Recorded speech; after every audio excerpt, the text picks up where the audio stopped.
Hello, everyone. I hope you're doing well. I hope you've had a good week, and I hope you'll have a wonderful Shabbos. Today is the first day of Elul. We blew the shofar for the first time of the season, and we hope that it will be a meaningful and impactful, growth-oriented, inspiring Elul for us all. We daven that the week ahead should be a good week for ourselves, our families, the community, and the entire Jewish people. In particular, we have in mind all of those in Israel, and especially all of those who are fighting on behalf of the Jewish people. The Erev Shabbos video of our Torah this week has two sponsors. First of all, it is sponsored anonymously with Hodah to Hashem and brachos for lasting peace for Klal Yisrael, and we thank the anonymous sponsor.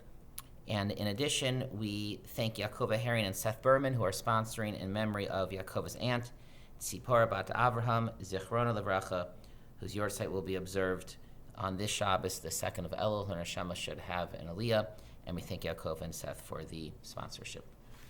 In this week's parsha, the Torah introduces the concept, the mitzvah perhaps, of a king, of a melech b'Yisrael. And the Torah clearly is conflicted about the concept of a king. Is it a good thing? Is it a bad thing? The Torah introduces this issue and says that when you'll enter the land of Israel and settle and conquer it, v'martan, you will say to the Jewish people, Asim alai melech. We want to have a king. We want to put a king upon us. Kachol hagoyim asher sivosai, to be like all the other nations that surround us, something which normally the Torah is not stressing. In fact, it says the opposite. We should not be like the other nations. And so is this a good thing or not? There's a famous machlokas in the Gemara that Rabbi Yehuda says, yes, in fact, mitzvahi, it is a mitzvah. We are meant to have a king. The Rabbi Nehorai Omer, Rabbi Nehorai says, Lo nemra parshazu el keneged taruma san. This parsha, this passage of the Torah was only written in response to the predicted and expected complaints of the Jewish people, that they would want to be like the other nations, that they would want to have a king. And really it is a concession, is an accommodation, but in an ideal world there would not be a Jewish king. And in fact, the Torah clearly is worried about having a Jewish king. The Torah says, Rak, lo yarbe lo susim, he cannot have too many horses. V'lo yarbe lo nashim, he cannot have too many wives. Zahav lo yarbe lo ma'od, and he should not have too much gold and silver. Why? Because all of these things will turn away his heart. The Torah is worried about a corrupt king. The Torah is worried about the Jewish king becoming a tyrant against other Jewish people. The Torah is worried about the king thinking that he is God and the people worshiping him as a God. In fact, the Torah says he should not have too many horses. What is the concern? V'lo yashiv esa'am mitzrayma l'man harbosu, so that he won't bring the people back to Egypt to get more horses. Okay, Egypt was a land that was the source of the best horses in the ancient world. Maybe we'll go back to Egypt, but think about it symbolically. What is this saying? It's saying a wicked king will take the Jewish people back to Egypt, literally to that land. It'll take them back to an Egyptian slave mentality, serving a new pharaoh, even if he is Jewish.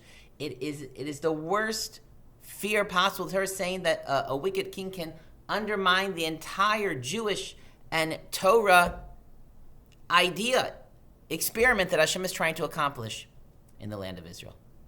And yet, with all of these worries, the majority opinion in the Gemara is that, in fact, mitzvahi, it is something that the Torah wants, that Hashem wants, and the Rambam paskins as such. For even with all of the concerns and the worries, a righteous king can lift the entire people, can accomplish things that is impossible without such a leadership. And therefore, the Torah does not only limit the king, horses, money, wives, etc., but it gives a positive prescription. The Chasav Los Mishneh Torah Zos, he should write this Torah from the presence of the Kohanim and Leviim, and he should study the Torah. L'man yilmad li'yiras Hashem Elokav, so that he will learn to fear the Lord his God. Lishmor kol divrei Torah Zos, and he will observe the Torah. L'vil tirum levo, he will not have a haughty heart. And he will not deviate from the Torah, from the mitzvahs right or left. And he will rule, his reign will be for many days. Hu banav, it will be a dynasty of righteous kings. Bekerev Yisrael, in the midst of the Jewish people. He'll be a king that is part of the people, that does not rule from above, that he serves them, that he unites the people. He leads them in leading a life individually and as a nation of Torah and mitzvos. And of course, this was a great blessing. David HaMelech symbolized was the example of this righteous king establishing a eternal lineage, which will be restored with the Mashiach. Now, we are not kings. We are not establishing kings. And yet there are many lessons we can learn from this passage in the Torah in this week's Parsha.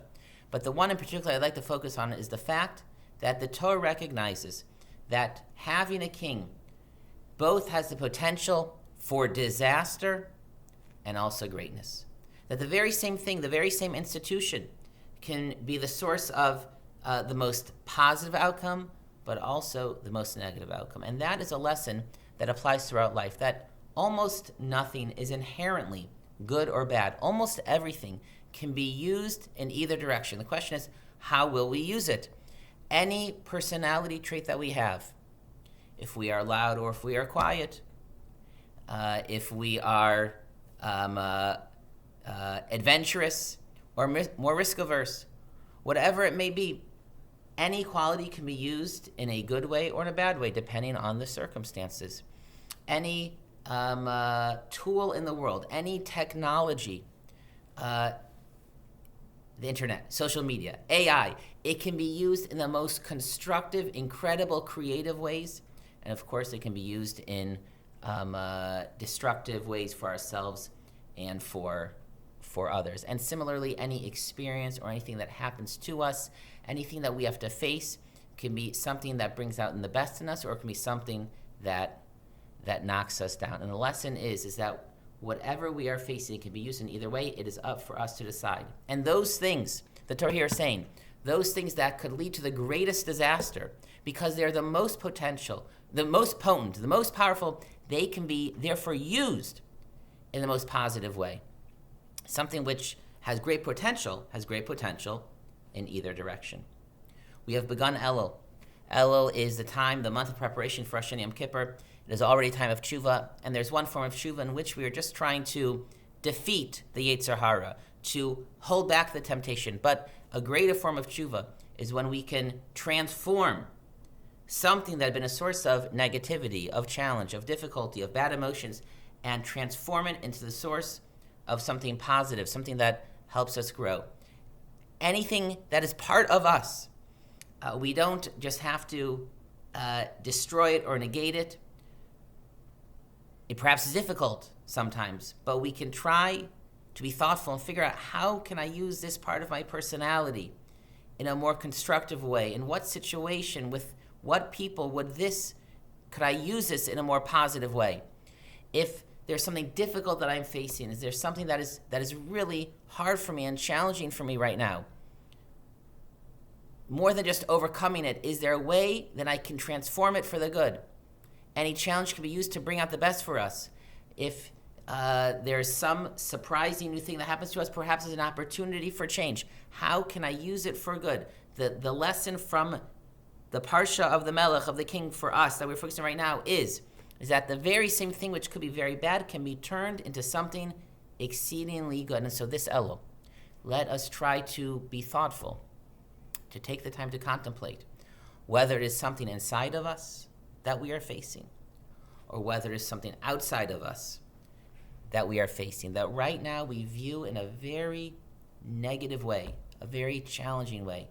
It hurts us. We are frustrated with it.